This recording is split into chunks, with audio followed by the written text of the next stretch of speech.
All right, if you're drug tested today, what are the results going to be? It's just for marijuana. And what else? That'll be all. So why are you not reporting to probation? American Justice Vault. All right, the court is calling 2018, those are not done yet. Court is calling 2018 CR 10083W, State of Texas versus Luis Orozco. Could I have parties announced for the record for the state? Efrain Torres Jr. for Mr. Luis Orozco. And are you Mr. Orozco? Yes, ma'am.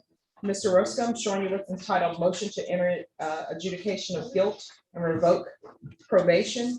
Did you review that document with your attorney? Did you understand it? Yes.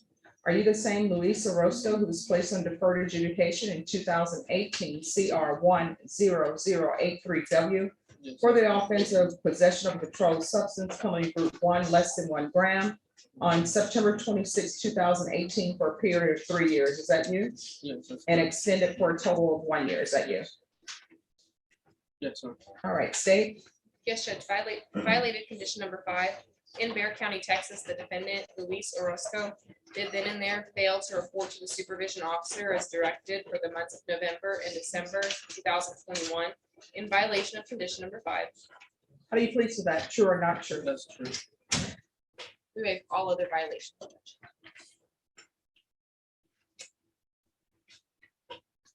Any objection? No objection, Your Honor. All right, Mr. Orozco, did you understand by pleading true to violation of condition number 5, the court would find it true, grant the motion, find you guilty, and sentence you up to 2 years in the state jail facility and up to $10,000 fine? Did you understand? Yes, ma'am. Need you to speak up? Yes, ma'am. Knowing that, do you still wish to plead true to violation of condition number 5? Court is finding violation of condition number 5 true. Is there an agreement? Yes, Judge, we're asking that you deny the MPR and refer the defendant to drug court with UA hotline until he's accepted. That's correct, Judge. All right, Mr. Orozco, are you asking the court to follow that agreement? Yes. All right, if you're drug tested today, what are the results going to be? It's just for marijuana. And what else? That'll be all. So why are you not reporting to probation? Do you want to go to the state jail facility? No, I don't. I had dropped the ball. It was on me. I messed up, but I'm working on it now. I'm actually trying to stay on it. You see everybody in that box over there? Yeah. They say they're working on it. So if you want to continue down this path, we can get you an orange uniform. There's extra at the jail. So do you want to do that? How old are you? I'm 22.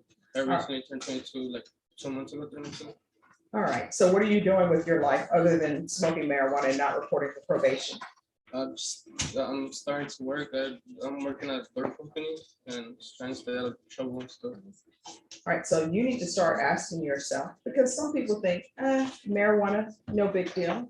You need to ask yourself, is smoking marijuana worth you going to the state jail facility No, it's not. or going to Bexar County Jail? No, it's not.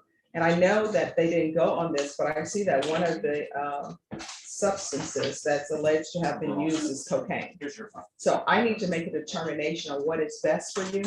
So have you used cocaine? No, I haven't. No. Never? After that one, I haven't. No. Where do you live? Do you live by yourself? I live with my mom.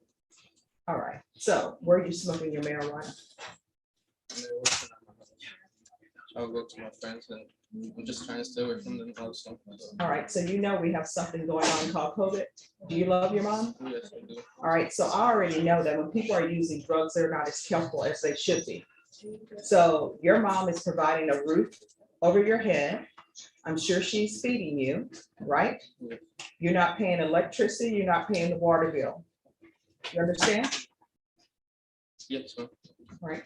So you're gonna have to start being an adult and taking care of your business. And part of your business is this probation. Do you understand? Yes, I understand. Right. So people come into the court all the time. I used to be a defense attorney and prosecutor, right? So they come in, they are nervous as all get out because they think they may be going to prison. And even though the state and defense have come up to this agreement, I can still send you to state jail facility. You understand? I understand. So people are nervous. They think they're going to go to prison. And then when they don't end up going to prison, they get excited and they're like, whew. And everything that they promised they're going to do, that goes out the window after a week. Don't be that person. You understand? Yes, ma'am. Because if you're that person, you could end up going to the state jail facility for 2 years, and that's day for day time. And you can think about your life and, the biggest life's question for 2 years. You understand? Yes, ma'am. So how far did you go in school? What was that? How far did you go in school? Then the classes they gave me, or like, oh, I went to high school and graduated from high school. I got my diploma. All right, so what are your plans? You're only 22, you have so much of your life ahead of you. What are your plans for the rest of your life? I actually want to go into collision repair. I'm sorry, what? Collision repair? Air conditioning No, repair? collision repair. Like Collision repair? yes. What are you doing to make that dream come true? I haven't been doing nothing lately, but I'm actually like trying to look into classes and stuff like that. All right, don't spend your years planning to do something. You got to actually start doing it. Do you understand? Yes, ma'am. All right, I'm going to deny the motion. Alter and amend conditions to include felony drug court. And you're going to be doing the UA hotline. If you miss that UA hotline, you know what's going to end up happening?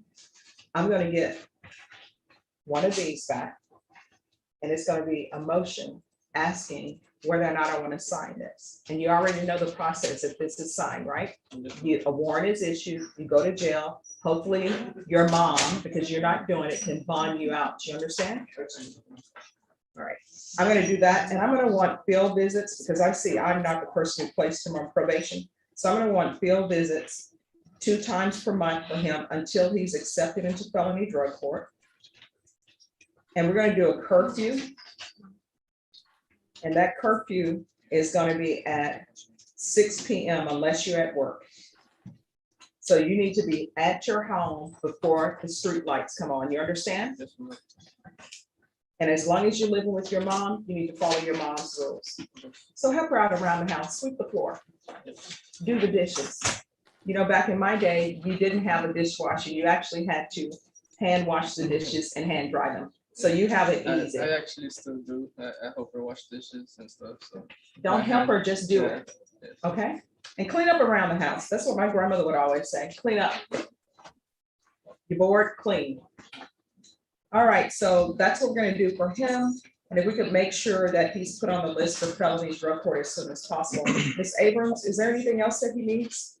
The only other thing, Your Honor, is to be accepted in the felony drug court program, he would need a year left on his probation. He does not have that right now. So We'll extend it for 1 extension. year. Okay, thank you. All right, so we're gonna extend you for 1 year. If you prove that you are doing things great, then what will end up happening is felony drug court will send you back here and let me know that you're graduating. I'll show up for your graduation and you'll be early terminated. So all of this is within your power. All right? Thank you. All right, you're welcome. Thank you, Your Honor. You're welcome. As Luis Orozco walked out of that courtroom, he didn't walk out as a free man. He walked out on a final warning. The judge made it clear this wasn't a victory, it was an opportunity, one that many don't get twice. At just 22 years old, his future is still unwritten, but every decision from this moment forward carries weight. Every missed call, every failed test, every bad choice could bring him right back into that courtroom. Only next time, there may be no second chance waiting. The rules are strict, the pressure is real, and the consequences even more real. Now it comes down to one question: will he rise to the challenge or fall back into the same cycle that almost cost him everything?